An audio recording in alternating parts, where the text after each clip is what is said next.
The Heart of the Perfection of Wisdom Sutra. Thus did I hear at one time. The Bhagawan was dwelling on Mass of Vultures Mountain in Rajagriha, together with a great community of monks and a great community of bodhisattvas. At that time, the Bhagawan was absorbed in the concentration on the categories of phenomena called profound perception. Also at that time, the Bodhisattva Mahasattva Arya Avalokitesvara looked upon the very practice of the profound perfection of wisdom and beheld those five aggregates also as empty of inherent nature. Then, through the power of Buddha, the Venerable Shariputra said this to the Bodhisattva Mahasattva Arya Avalokitesvara: How should any son of the lineage train who wishes to practice the activity of the profound perfection of wisdom? He said that, and the Bodhisattva Mahasattva Arya Avalokitesvara said this to the Venerable Shariputra: Shariputra, any son of the lineage or daughter of the lineage who wishes to practice the activity of the profound perfection of wisdom should look upon it like this, correctly and repeatedly beholding those five aggregates also as empty of inherent nature. Form is empty, emptiness is form. Emptiness is not other than form. Form is also not other than emptiness. In the same way, feeling, discrimination, compositional factors, and consciousness are empty.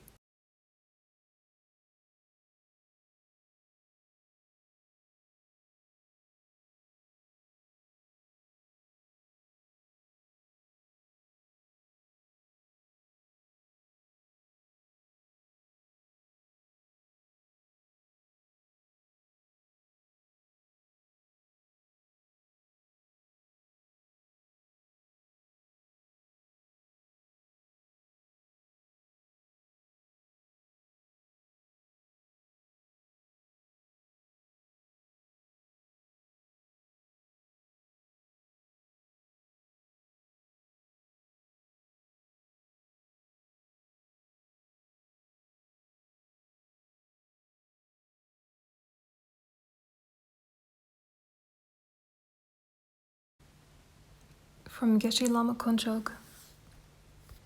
Then the noble Avalokitesvara replied to the Venerable Shariputra as follows: Shariputra, whatever son or daughter of the lineage wishes to engage in the practice of the profound perfection of wisdom gone beyond, should do it exactly like this, analyze perfectly and correctly the nature of the five aggregates, which are by nature empty. This is the short answer. Initially, he gave this brief answer. Then later on he elaborated on it by saying, form is empty, emptiness is form, emptiness is no other than form, and form is no other than emptiness. Our physical body is composed of the 4 elements, the 12 constituents, and so forth.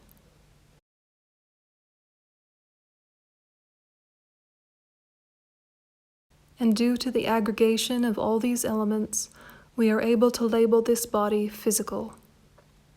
We are able to say that it is form. However, there is nothing inherently existing in that form from its own side. It is said that the physical form or the form aggregate lacks inherent existence, but we appear as a physical form. Therefore, the nature of form is equal to the nature of emptiness, and emptiness is equal to the nature of form. These two are considered to be of one nature, yet different in the sense that they are conceptually isolated. This also shows how existence is free from permanence. This is because although the physical form appears, it is empty. Who posited this physical existence? This physical form was posited by the consciousness. The mind or consciousness posited this physical form, and because the physical form appears to the mind, it therefore lacks inherent or true existence. Due to gaining some understanding of emptiness, we can then eliminate the belief in inherent existence, and also by having an understanding of the impermanence of physical form, we can eliminate the thought of eternalism. When we talk about a lack of inherent existence, or say that things do not exist inherently, this itself shows the nominal existence of conventional existence.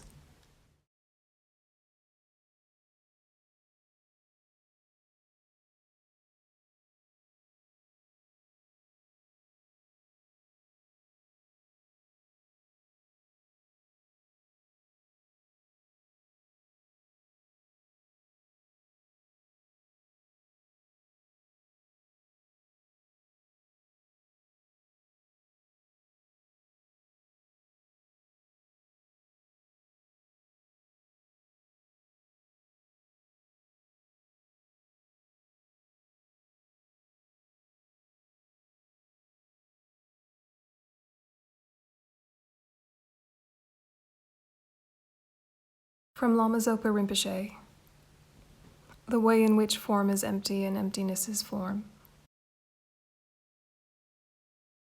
The unmistaken realization of emptiness, the completion of that, is that you are able to see one phenomena empty, that you have realized empty, unified with the dependent arising. For example, the I is empty. While it is empty, it is existing. It is dependent arising. While it is existing, it is empty. Form is empty, emptiness is form. That shows the unification of emptiness and dependent arising on the form.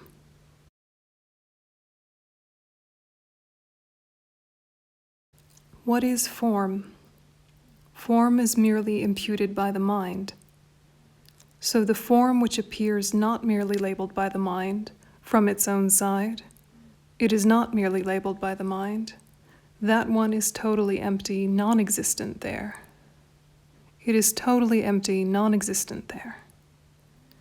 From where it is appearing, it is totally non-existent right there, totally empty. While that form is totally empty, it is not non-existent. It exists. It exists in mere name, merely labeled by the mind. So now here you see, you get some idea that form is unified with emptiness and dependent arising. Form is empty, emptiness is form. Form which is empty, that is form. You see form as empty, and by thinking that is merely labeled by mind, then you see the form as empty. Then that form you see as empty, that is the form. That shows emptiness of form is dependent arising. Form is empty shows emptiness. Emptiness is form shows dependent arising. So form is unified, emptiness and dependent arising. Then the last, there is no form other than emptiness, and there is no emptiness other than form. That shows the middle way view, devoid of the two extremes of nihilism and eternalism. When you see one phenomena, whether it is form or whether it is I, whatever, you see unified of two things, emptiness and dependent arising, existing at the same time it is empty, and while it is empty, it is existing. Unified, not just together but unified. When you have that realization, then your analysis is completed, emptiness.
From Venerable Pema Chodron. When Avalokitesvara says form is emptiness, he's referring to this simple, direct relationship with the immediacy of experience, direct contact with blood and sweat and flowers, with love as well as hate. First, we wipe away our preconceptions, and then we even have to let go of our belief that we should look at things without preconceptions. We keep pulling out our own rug. When we perceive form as empty, without any barriers or veils, we understand the perfection of things just as they are. One could become addicted to this experience. It could give us a sense of freedom from the dubiousness of our emotions and the illusion that we could dangle above the messiness of our lives. But emptiness is also form, turns the tables. Emptiness continually manifests as war and peace, as grief is birth, old age, sickness, and death, as well as joy. We are challenged to stay in touch with the heart-throbbing quality of being alive. That's why we train in the relative bodhicitta practices of the Four Limitless Ones and Tonglen. They help us to engage fully in the vividness of life, with an open, unclouded mind. Things are as bad and as good as they seem. There's no need to add anything extra. Imagine a dialogue with the Buddha. He asks, "How do you perceive reality?" And we answer honestly and say, "I perceive it as separate from me and solid." He says, "No, look deeper." So we go away and meditate and sincerely contemplate this question. We return to the Buddha and say, "I know the answer now. The answer is that everything is not solid, everything is empty." And he says, "No, look deeper." We say, "Well, that's impossible. It's either one way or the other. Empty or not empty, right?" And he says, "No. If this were our boss, perhaps we wouldn't care. But this is the Buddha, so we think, maybe I have to hang in here a bit and go further with the irritation I'm feeling at not being given any satisfaction." So we meditate and contemplate this question. We discuss it with our friends. Next time we see the Buddha, we say, "I think I can answer your question. Everything is both empty and not empty simultaneously." And he says, "No. Believe me, we're feeling very groundless, and that means rattled. It's uncomfortable not to be able to get ground under our feet. But the process here of unmasking, even though we're irritated and anxious, we're moving closer to seeing the true, unfixed nature of mind. Since no is all we can get out of the Buddha, we go home and spend the next year trying to answer the riddle. It's like a Zen koan. Eventually, we return and say, "Okay, there's only one other possible answer. The nature of reality is that it neither exists nor it doesn't exist. It is neither form nor emptiness." And we feel good. It's a beautiful, groundless answer. But the Buddha says, "No, that's too limited in understanding." Maybe at this point his no is such a shock that we experience the wide open mind of Prajnaparamita, the mind that is satisfied with no resting place at all.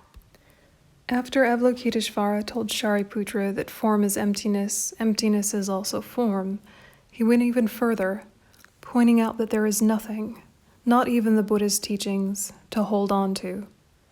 No three marks of existence, no suffering, no end of suffering, no imprisonment, no liberation. The story goes that many of the students were so dumbfounded by these teachings that they had heart attacks. A Tibetan teacher suggested that more likely they just got up and walked out of the talk. Like the Theosophists with Krishnamurti, they didn't want to hear this, just like us. We don't like to have our basic assumptions challenged. It's too threatening. Now, if this teaching had come only from Avalokitesvara, the students might have been able to rationalize their fears. This is just a warrior on the path, not so different from us. He's very wise and compassionate, of course, but he has been known to get things wrong. But the Buddha was sitting right there in deep meditation, clearly pleased with this presentation of how to abide in the Prajnaparamita. There is no way out of this dilemma. Then, inspired by Shariputra's questioning, Avalokitesvara continued. He taught that when we understand there is no final attainment, no ultimate answer or stopping place, when our mind is free of warring emotions and the belief in separateness, then we will have no fear. When I heard this many years ago, before I had any interest at all in the spiritual path, a little light bulb went off. I definitely wanted to know more about no fear. This instruction on Prajnaparamita is a teaching on fearlessness. To the extent that we stop struggling against uncertainty and ambiguity, to that extent we dissolve our fear. The synonym for total fearlessness is full enlightenment, wholehearted, open-minded interaction with our world.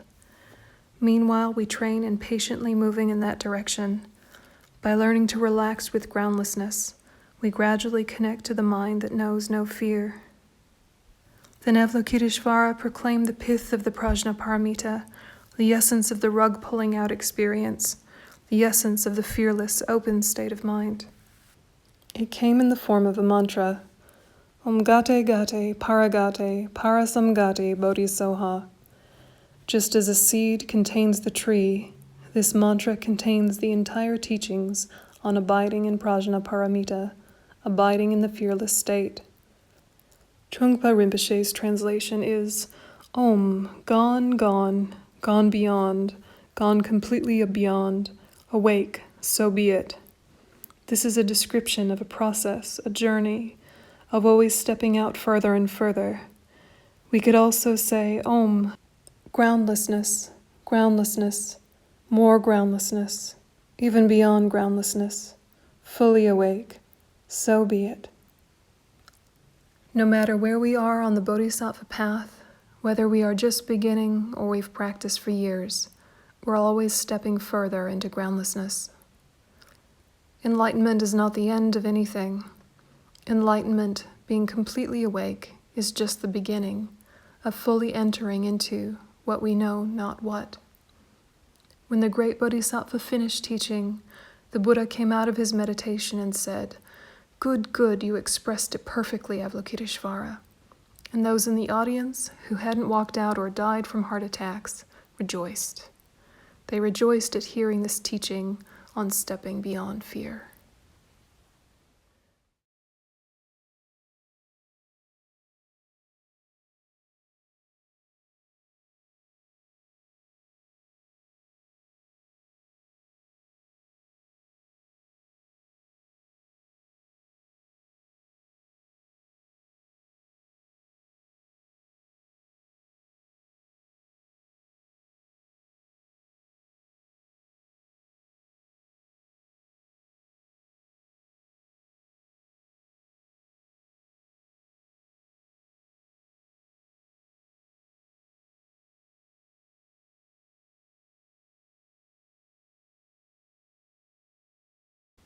From His Holiness the Dalai Lama.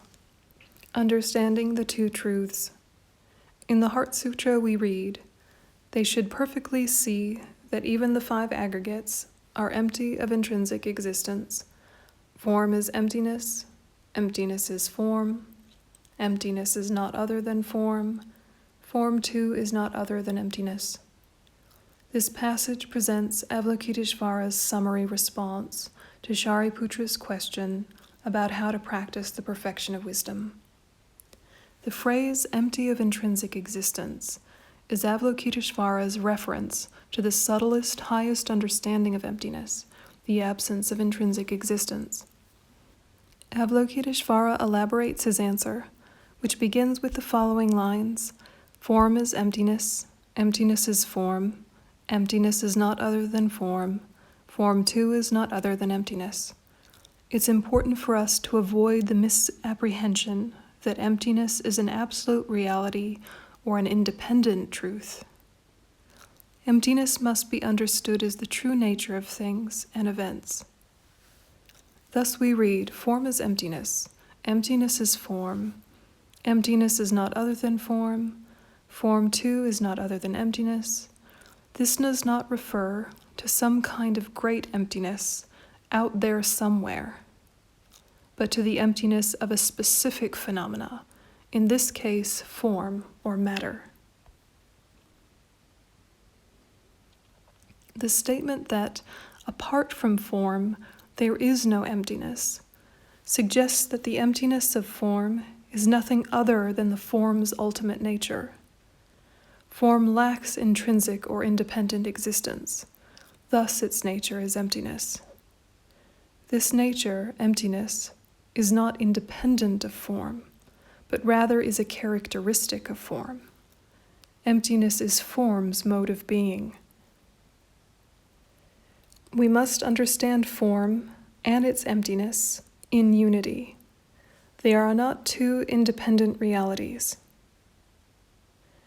Let us look more closely at Avalokitesvara's two statements, that form is emptiness and emptiness is form. The first statement, form is emptiness, implies that what we recognize as form comes to exist as a result of the aggregation of many causes and conditions, not by its own independent means. Form is a composite phenomena, composed of many parts. Because it comes into being and continues to exist based on other causes and conditions, it is a dependent phenomena. This dependence means that form is consequently empty of any intrinsic, self-existent reality, and therefore form is said to be emptiness. Now let's turn to his next statement, that emptiness is form. Since form lacks independent existence, it can never be isolated from other phenomena. Consequently, dependence suggests a kind of openness and malleability in relation to other things. Because of this fundamental openness, form is not fixed, but rather subject to change and causality. In other words, since forms arise from interactions of causes and conditions, and do not have independent and fixed reality, they lend themselves to the possibility of interaction with other forms, and therefore other causes and conditions. All of this is part of a complex, interconnected reality. Because forms have no fixed, isolated identity, we can say that emptiness is the basis for the existence of form. In fact, in some sense, we can even say that emptiness creates form. One can then understand the statement that emptiness is form in terms of form being a manifestation or expression of emptiness, something that comes out of emptiness. This seemingly abstract relationship of form and emptiness is somewhat analogous to the relationship of material objects and space. Without empty space, material objects cannot exist. Space is the medium for the physical world. This analogy breaks down, however, insofar as material objects can be said, in some sense, to be separate from the physical space they occupy, whereas form and the emptiness of form cannot. In the Lankavatara Sutra, we find descriptions of 7 different senses in which something can be said to be empty. For our purposes, let's just examine 2 manners of being empty. The first manner of being empty is known as emptiness of other, in the way that a temple may be empty of monks. Here the emptiness of the temple is separate from what is being negated, the presence of monks. In contrast, when we say form is emptiness, we are negating an intrinsic essence of form. This manner of being empty is called emptiness of intrinsic existence. In Tibetan, this is literally self-emptiness. We should not, however, understand this self-emptiness or emptiness of self-nature to mean that form is empty of itself.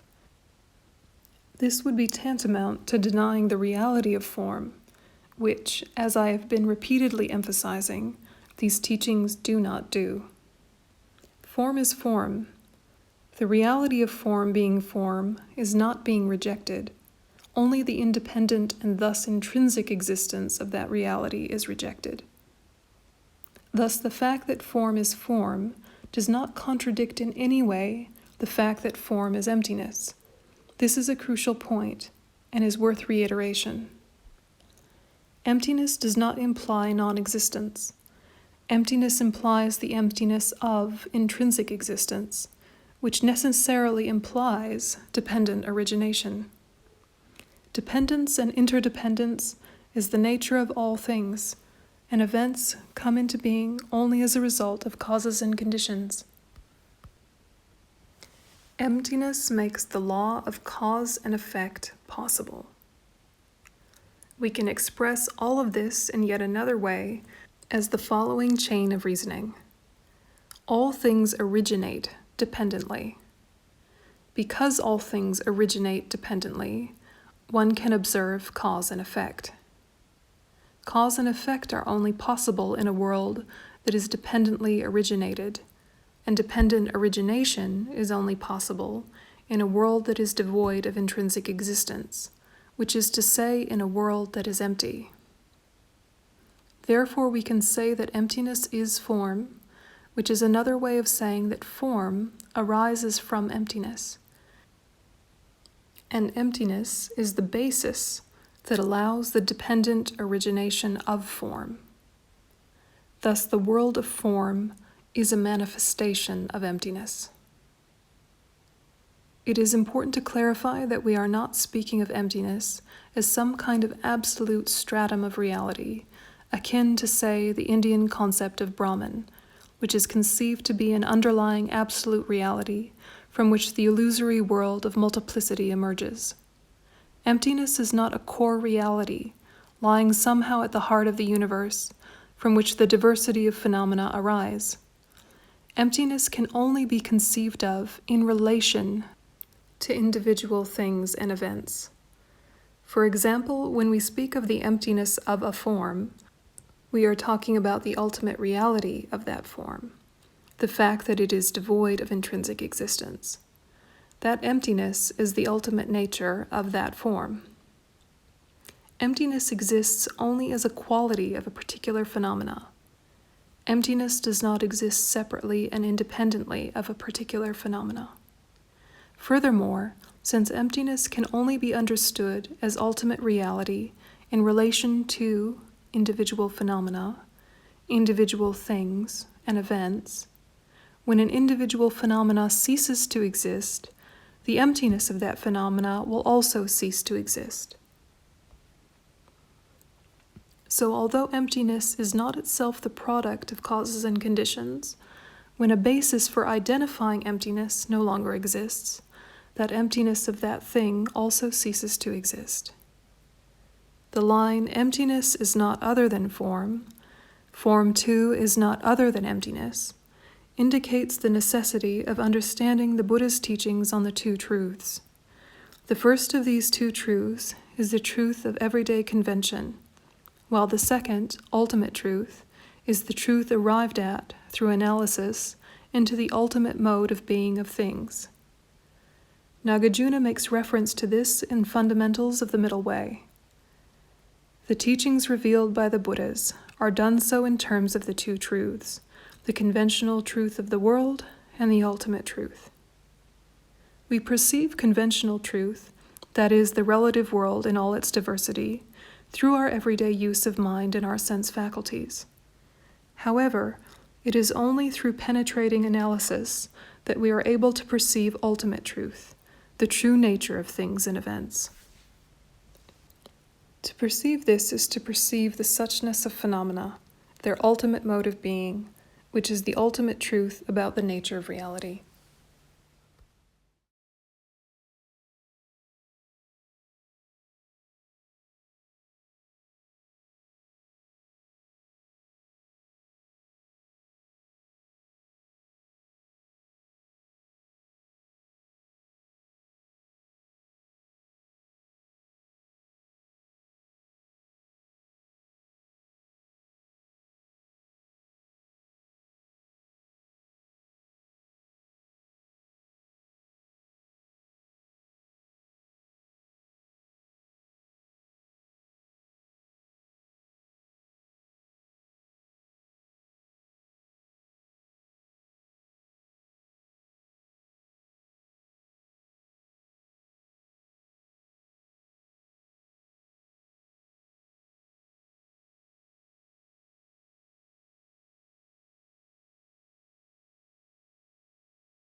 should look upon it like this, correctly and repeatedly beholding those 5 aggregates also as empty of inherent nature. Form is empty, emptiness is form, emptiness is not other than form, form is also not other than emptiness. In the same way, feeling, discrimination, compositional factors, and consciousness are empty.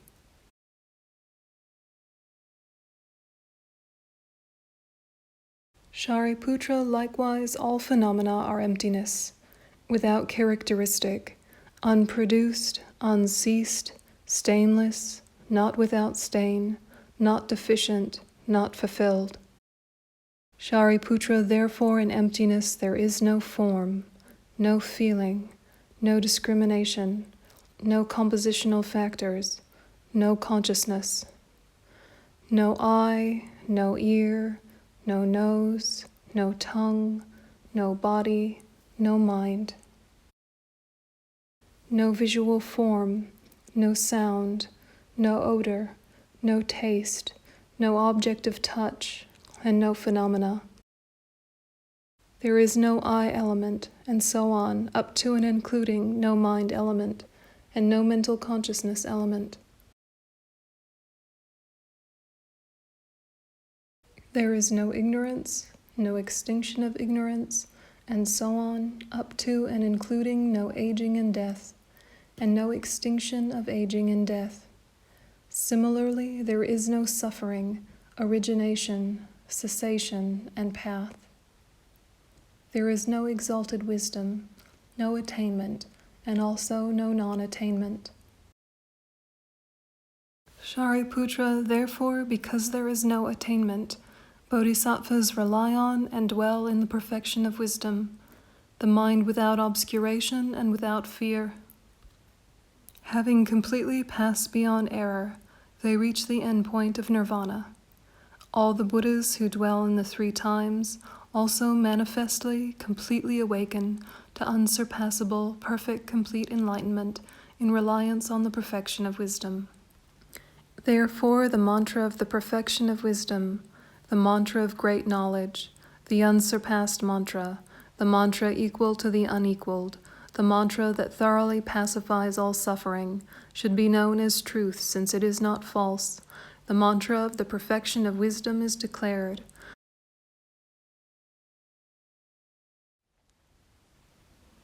Geshe Lama Konchog describes the procedure for recitation of the Heart Sutra mantra done by the Kadampa masters. He says to visualize Shakyamuni Buddha.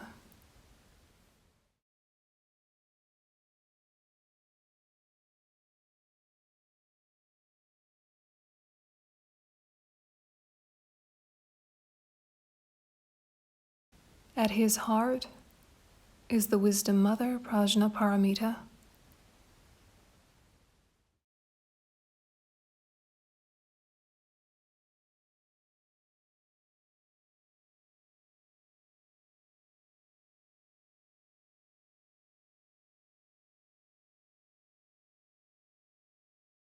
At her heart, the syllable Ah. Surrounding this is the Heart Sutra mantra, Gate Gate Paragate Parasamgate Bodhisoha.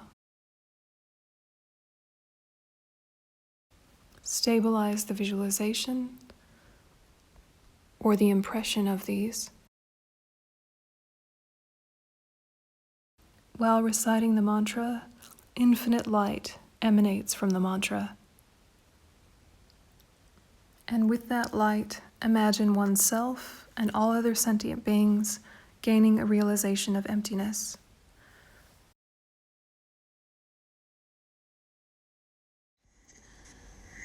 Tayata Gate Gate Paragate Parasamgate Bodhisoha. Tayata Gate Gate Paragate Parasamgate Bodhisoha.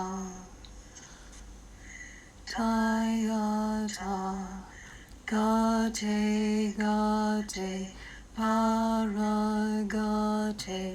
Parasamgate, Bodhisoha. Tayata, Gate, Gate, Paragate, Parasamgate, Bodhisoha.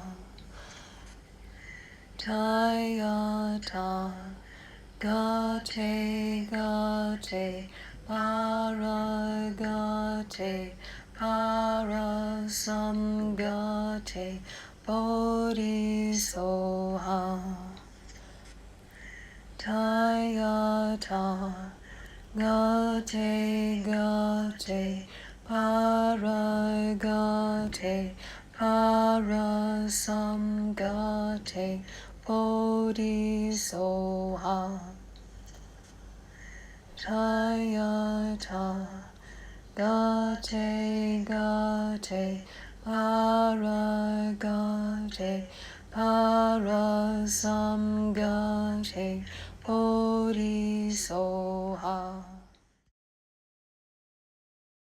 Tayatam Gate Gate Paragate Parasamgate Bodhisoha. Tayatam Gate Gate Paragate Parasamgate Bodhisoha. Tayatam Gate Gate Paragate Parasamgate Bodhisoha.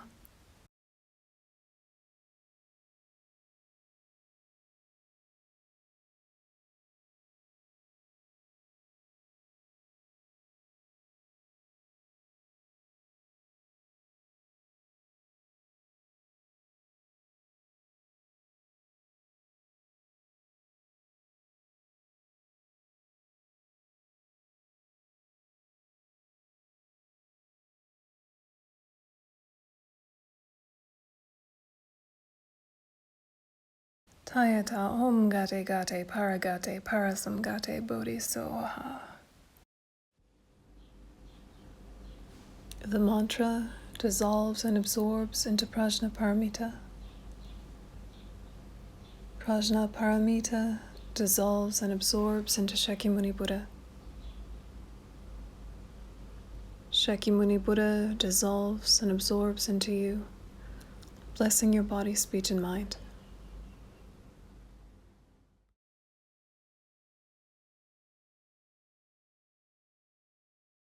Shariputra, the Bodhisattva Mahasattva, should train in the profound perfection of wisdom like that. Then the Bhagawan arose from that concentration and commended the Bodhisattva Mahasattva Arya Avalokitesvara, saying, well said, son of the lineage, it is like that, it is like that. One should practice the profound perfection of wisdom just as you have indicated. Even the Tathagatas rejoice. The Bhagawan, having thus spoken, the Venerable Shariputra, the Bodhisattva Mahasattva Arya Avalokitesvara, those surrounding in their entirety, along with the world of gods, humans, asuras, and Gandharvas, were overjoyed and highly praised that spoken by the Bhagawan.